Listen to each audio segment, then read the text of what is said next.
Hello US IS ரெசிபிலேருந்து நான் பானுசங்கர் பேசுகிறேன். இன்னைக்கு பேபி ஆலுவை வச்சு ஒரு ரோஸ்ட் பண்ணுறேன். குட்டி உருளைக்கிழங்கு பேபி ஆலுன்னு சொல்லுவாது. பேபி ஆலு பேபினாலே குட்டி இல்லையா, அதனால குட்டி உருளைக்கிழங்கு வச்சு ஒரு ஃப்ரை பண்ணுறேன். ஷாலோ ஃப்ரை தான் பண்ணுவேன், நான் டீப் ஃப்ரை பண்ண மாட்டேன். மேக்ஸிமம் எவ்வளோ கம்மியாக எண்ணெய் விட முடியுமோ அவ்வளோ எண்ணெய் விட்டு தான் பண்ணுவேன்.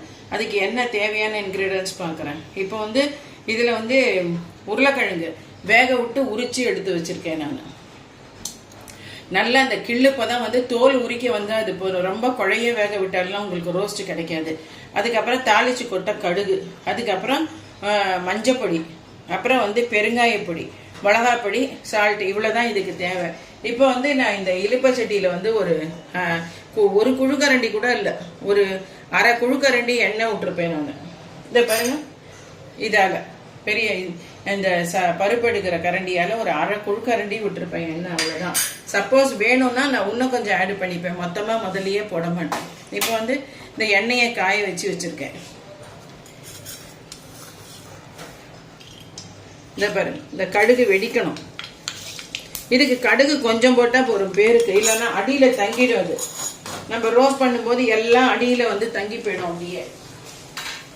அதனால கொஞ்சமா போட்டா போதும், ஒரு அரை ஸ்பூன் கடுகு போட்டா போதும், ஜாஸ்தி வேண்டாம். எல்லா ஃப்ரைக்குமே சக்கரவள்ளி கிழங்கு ஃப்ரை ஆகட்டும், இதுவாகட்டும், அது என்ன சேப்பங்கிழங்கு ரோஸ்ட் ஆகட்டும், எதுவாக இருந்தாலும்.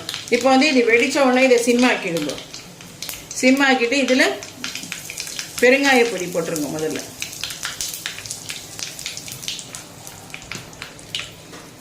அதுக்கப்புறம் மஞ்சப்பொடி,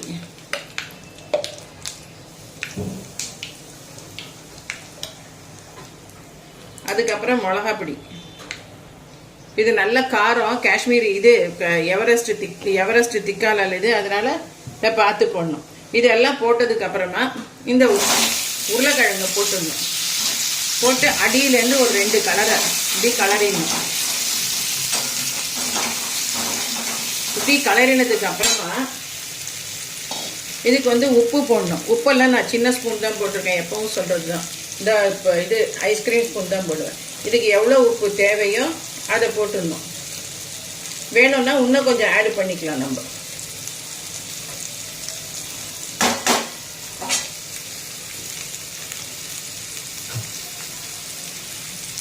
இதை போட்டு நல்லா கலரிடணும். அது பாடு சிம்மில் வச்சோன்னா அது நிதானமாக ஆகும், அவசரப்படக்கூடாது. பெருசாக வச்செல்லாம் கரிஞ்சு போயிடும். கருப்பு வெளியிலெல்லாம் உங்களுக்கு இதுவாக இருக்கும், உள்ளெல்லாம் வேகாது, அந்த மாதிரி இருக்கும். ஒரு 80% இந்த கிழங்கு வெந்தா போதும். அப்போ அதுக்குள்ளே தோல் உரிக்க வந்துடும். அப்புறம் அதை தோலை உரிச்சுட்டு நம்ம இந்த மாதிரி பண்ணிக்கணும். இதை கொஞ்ச நாளை ஒரு 50% வதக்கிட்டு அதுக்கப்புறம் அதை அணைச்சுடலாம். அதுக்கப்புறம் சாப்பிடும்போது மறுபடியும் இதை அடுப்பில் போட்டு ரோஸ்ட் பண்ணோன்னு வச்சுக்கோங்க. சாப்பிடும்போது நல்லா 100% ரோஸ்ட் ஆகி வெளியிலெல்லாம் நல்லா மொறுமொறுன்னு இருக்கும், உள்ளுக்குள்ள நல்லா சாஃப்டாக இருக்கும், ஃபர்ஸ்ட் கிளாஸாக இருக்கும் சாப்பிட்றதுக்கு.